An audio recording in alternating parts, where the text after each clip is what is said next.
Bonjour, c'est Éric Pruvot. Vous regardez le deuxième épisode consacré à l'algèbre linéaire de niveau Bac+1. Cette vidéo est consacrée aux espaces vectoriels en dimension finie. Dans l'épisode précédent, nous avons étudié la notion d'espace vectoriel, quelle que soit la dimension. Dans cet épisode, nous nous intéressons aux propriétés spécifiques des espaces vectoriels en dimension finie. Qu'est-ce que l'espace ? C'est une question toujours d'actualité. L'espace euclidien avec ses 3 dimensions, l'espace de la relativité générale qui est courbé, l'espace de la théorie des supercordes qui comprend plus de 3 dimensions, l'espace de la gravitation quantique à boucle dans lequel le temps et l'espace sont eux-mêmes quantifiés. Et remontons le temps. Historiquement, les mathématiciens ont étudié les espaces à 1, 2 et à 3 dimensions. C'est la géométrie euclidienne. Galilée et Newton parlent d'espace mathématique à 3 dimensions, cet espace semblant décrire l'espace réel dans lequel nous vivons. Dans la première moitié du XIXe siècle, les choses vont bien changer. Il apparaît alors les germes des espaces à plus de 3 dimensions. Ainsi, Augustin Ferdinand Mobius parle d'espaces à plus de 3 dimensions en 1827. La résolution des systèmes linéaires, la théorie des déterminants, conduisent les mathématiciens à envisager des espaces à plus de 3 dimensions. Il fallait oser, car ce n'est pas naturel. Mais quel sens géométrique donner un espace à 4, voire à 5, voire à 6 dimensions ? Arthur Cayley a été l'un des premiers à introduire les déterminants NN vers 1843. Il introduit également les multiplications matricielles et participa à la définition moderne de la notion de groupe. Parallèlement, Hermann Günther Grassmann propose également des espaces à plus de 3 dimensions dans les années 1840. Grassmann aborde déjà la notion de sous-espace vectoriel, d'indépendance linéaire de la dimension d'un espace vectoriel. On lui doit la célèbre formule qui porte son nom, la dimension de f plus g est égale à la dimension de f plus la dimension de g moins la dimension de f inter g. Augustin Louis Cauchy, Carl Friedrich Gauss parlent également d'espace en dimension n. Bernard Riemann étudie les variétés à n dimensions, exprimées par n grandeurs. Il généralise la notion de surface. Giuseppe Peano, dans un article sur les équations différentielles linéaires en 1888, propose une axiomatique des espaces vectoriels de dimension n sur R. Peano appelle complexe d'ordre n la donnée de n nombres réels, x1, x2 jusqu'à xn. Il donne une définition de l'addition et de la multiplication par un scalaire. Les vecteurs ne sont autres que des complexes d'ordre n pour lesquels les deux opérations classiques de la géométrie vectorielle sont possibles. Ces vecteurs, x1, x2 jusqu'à xn, des vecteurs concrets, vont bientôt devenir insuffisants avec l'étude des matrices qui se comportent comme des vecteurs et de manière encore plus surprenante avec les fonctions qui se comportent elles-mêmes comme des vecteurs. Deux abstractions voient alors le jour. Les vecteurs abstraits en dimension finie, les matrices par exemple, et les espaces vectoriels de dimension infinie, les espaces de fonctions par exemple. Il n'est alors plus nécessaire de décrire les vecteurs comme des listes de réels, mais comme des objets sur lesquels on peut définir une addition et une multiplication par un scalaire. On a alors pris conscience que les scalaires pouvaient être autre chose que des réels pourvu qu'ils proviennent d'un corps, faute de quoi certaines propriétés sont perdues. L'un des apports majeurs du XIXe siècle est le rapprochement entre l'algèbre et la géométrie. Auparavant, l'algèbre se réduit principalement à l'étude des équations algébriques. Au XIXe siècle, on prend conscience que plus que les objets eux-mêmes, ce sont les relations entre ces objets qui sont importantes. Il faudra attendre le XXe siècle pour que se développe complètement la notion d'espace vectoriel abstrait. Auparavant, la notion de coordonnées a tendance à prédominer. Commençons par quelques rappels de l'épisode précédent. Première partie, quelques rappels sur les espaces vectoriels. Ces quelques rappels se font dans la perspective de la dimension finie, qui est le sujet de cet épisode. Dans la vidéo précédente, nous avons parlé d'espaces vectoriels, de familles de vecteurs, de combinaisons linéaires, de familles libres, de familles génératrices, de bases, de sous-espaces vectoriels, de sous-espaces vectoriels engendrés, de sommes de sous-espaces vectoriels, de sommes directes, et enfin de sous-espaces vectoriels supplémentaires. Les espaces vectoriels, soit K plus fois un corps, on dit que E plus point est un K-espace vectoriel. Si certaines propriétés relatives à la loi plus, dite addition vectorielle, et à la loi point, dite multiplication par un scalaire, sont vérifiées. Premièrement, il faut que E+ soit un groupe commutatif. Deuxièmement, il faut que lambda.x plus y soit égal à lambda.x plus lambda.y. Troisièmement, il faut que lambda plus mu.x soit égal à lambda.x plus mu.x. Quatrièmement, il faut que lambda fois mu.x soit égal à lambda.mu.x. Et enfin, cinquièmement, il faut que l'élément neutre pour la multiplication dans k.x soit égal à x. Un exemple d'espace vectoriel, k indice n de x qui représente les polynômes de degré inférieur ou égal à n. Famille de vecteurs et combinaisons linéaires. Toujours dans la perspective de cet épisode qui est consacré à la dimension finie. Définition, rappel, soit I un ensemble, soit E un espace vectoriel. On appelle famille de vecteurs indexés par I, un ensemble quelconque, toute application grand F de I vers E. Les familles presque nulles de scalaires ne présentent pas d'intérêt en dimension finie, elles ne sont pas rappelées ici. Dans le cas de la dimension finie, une famille, on dit aussi un système de vecteurs est une liste de vecteurs, par exemple x1, x2, x3. Le principal intérêt de la notion de famille de vecteurs, c'est l'écriture des combinaisons linéaires avec le symbole sigma. Sigma de petit i appartenant à grand I des lambda i xi. Une combinaison linéaire dans le cas fini peut s'écrire sigma de petit i égale 1 à n des lambda i xi pour la famille de vecteurs x1, x2 jusqu'à xn. Exemple de famille dans R2 de x. 1, grand X au carré. Exemple de combinaison linéaire dans R2 de x, 5x carré plus 2x moins 3, qui n'est autre qu'un polynôme. La notion de famille libre, soit x1, x2 jusqu'à xn, une famille.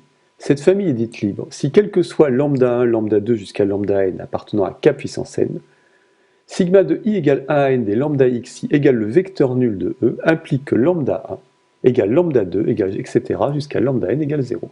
On dit aussi que les vecteurs sont linéairement indépendants.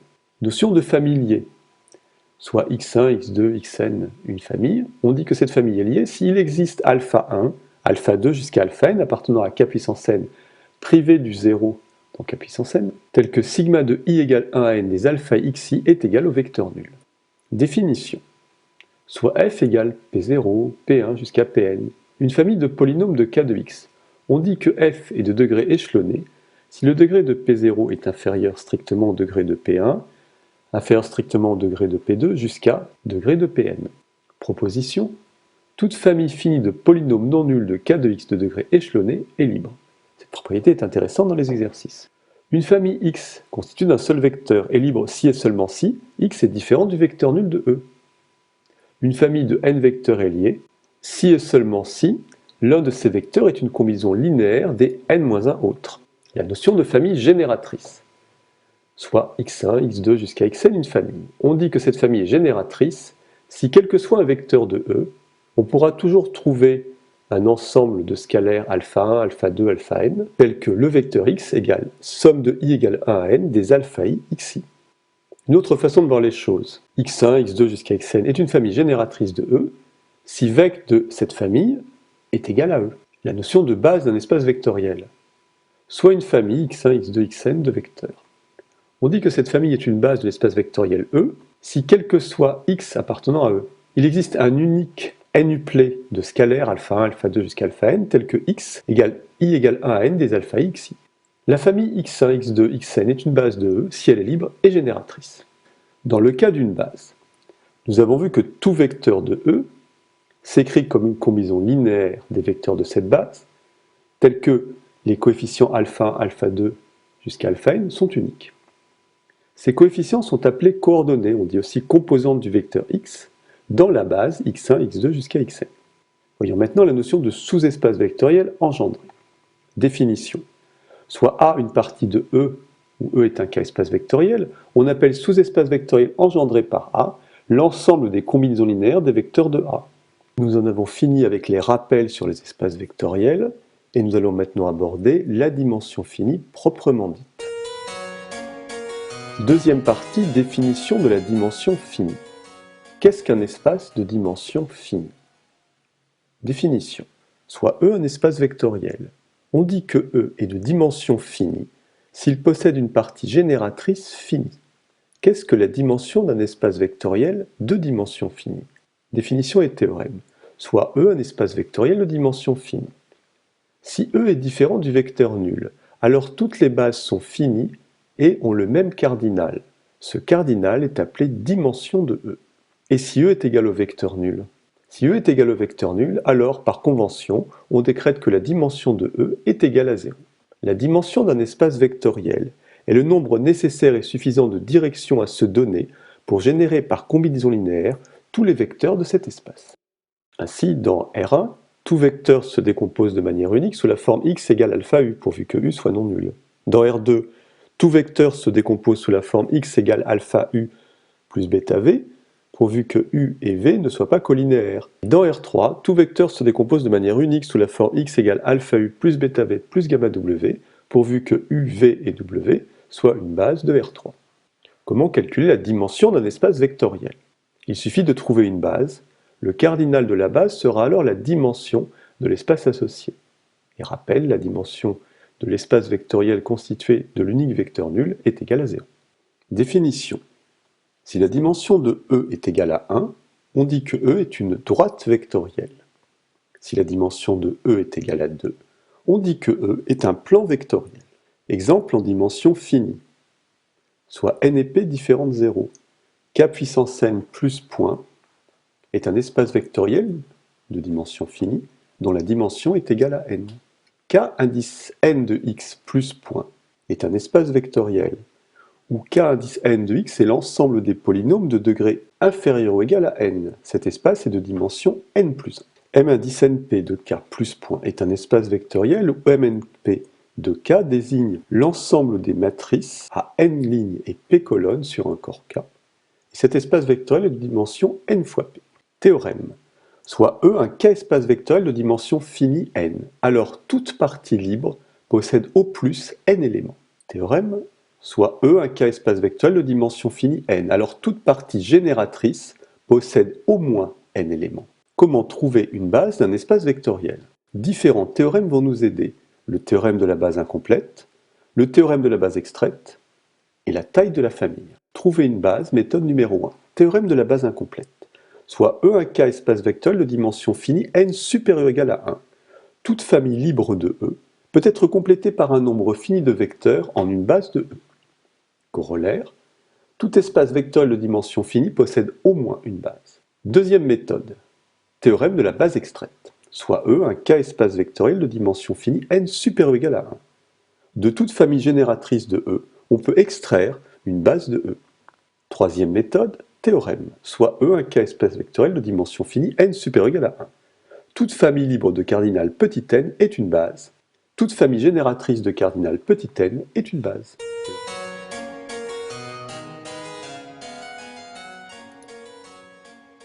Troisième partie, sous-espace vectoriel en dimension finie. Nous abordons ici les particularités des sous-espaces vectoriels dans le cadre de la dimension finie. Proposition. Soit E un espace vectoriel de dimension finie et soit F un sous-espace vectoriel de E. Alors la dimension de F est inférieure ou égale à celle de E. Il y a égalité si E est égal à F. Formule de Grassmann. Soit E un espace vectoriel de dimension finie et soit F et G deux sous-espaces vectoriels de E. Alors la dimension de F plus G est égale à la dimension de F plus la dimension de G moins la dimension de F inter G. Définition. Soit E un espace vectoriel de dimension finie ou non, et soit F une famille de vecteurs de E. On appelle rang de F la dimension du sous-espace vectoriel engendré par F, c'est-à-dire rang de F égale dimension de vecte de F. Somme directe, sous-espace vectoriel supplémentaire. Définition. Soit E1, E2, EK plus 1 jusqu'à En, une famille libre de E. Alors vectes de E1 jusqu'à EK et vectes de EK plus 1 jusqu'à En sont en somme directe. Dans l'épisode précédent, nous avons donné la définition de deux sous-espaces vectoriels supplémentaires, E égale F plus entouré G. Théorème. En dimension finie, deux sous-espaces vectoriels sont supplémentaires si et seulement si, premièrement, F inter G est égal au vecteur nul, deuxièmement, dimension de F plus dimension de G est égale à dimension de E. D'un point de vue pratique, il y a équivalence en dimension finie entre F et G sont supplémentaires dans E, et F inter G égale vecteur nul et dimension de F plus dimension de G égale dim de E, et E égale F plus G et dim de F plus dim de G est égal à dimension de E. Proposition, soit E un espace vectoriel de dimension finie et soit F un sous-espace vectoriel de E. Alors F admet au moins un sous-espace vectoriel supplémentaire dans E. Proposition. Soit E un espace vectoriel de dimension finie et soit F et G deux sous-espaces vectoriels supplémentaires de E. Si F1, F2 jusqu'à Fk est une base de F et G1 jusqu'à Gm est une base de G, alors F1 jusqu'à Fk union G1 jusqu'à Gm est une base de E dite adaptée à la décomposition E égale F plus G. Cela se généralise à une famille de n sous-espaces vectoriels. Somme de n sous-espaces vectoriels. Proposition. Soit E un espace vectoriel de dimension finie, et soit F indice I une famille finie de P sous-espaces vectoriels de E. Alors la dimension de F1 plus F2 jusqu'à Fp est inférieure ou égale à sigma de I égale 1 à P des dim de Fi. somme directe de n sous-espaces vectoriels, soit E, un espace vectoriel de dimension finie, et soit Fi une famille finie de P sous-espaces vectoriels de E. Alors la dimension de F1 plus jusqu'à Fp est égale à la somme de I égale 1 à P des dimensions des Fi. Donc, il y a égalité si et seulement si les Fi sont en somme directe. Espace produit en dimension finie. Proposition, soit EF 2K espace vectoriel de dimension finie, donc construite sur un même corps. Alors la dimension de E fois F est égale à la dimension de E plus la dimension de F.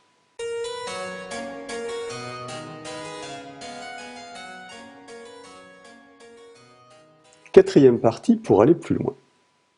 Les étranges modules sur un anneau. Il existe des structures moins contraignantes que les espaces vectoriels. Elles sont basées sur des anneaux et non sur des corps. On les appelle des modules sur un anneau. Un anneau A plus fois est une structure un peu moins exigeante qu'un corps. Comme pour un corps, A plus doit être un groupe commutatif. Comme pour un corps, la multiplication doit être associative et posséder un élément neutre. Comme pour un corps, la multiplication doit être distributive par rapport à l'addition. Mais contrairement à un corps, il n'est pas demandé à tout élément d'un anneau d'avoir un symétrique pour la deuxième loi. Notez ici multiplication. Dans un anneau A plus fois, contrairement à un corps, la division n'existe pas. Exemple d'anneau, Z plus fois, Z sur NZ plus fois. Dans les modules, contrairement aux espaces vectoriels, on perd de nombreuses propriétés importantes, en particulier sur les bases. Tout module ne dispose pas, contrairement aux espaces vectoriels, d'une base. Encore plus surprenant, même si un module dispose de bases, toutes les bases n'ont pas forcément le même cardinal. Il est impossible de définir la dimension.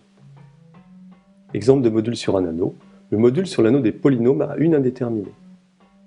Cet épisode est maintenant terminé.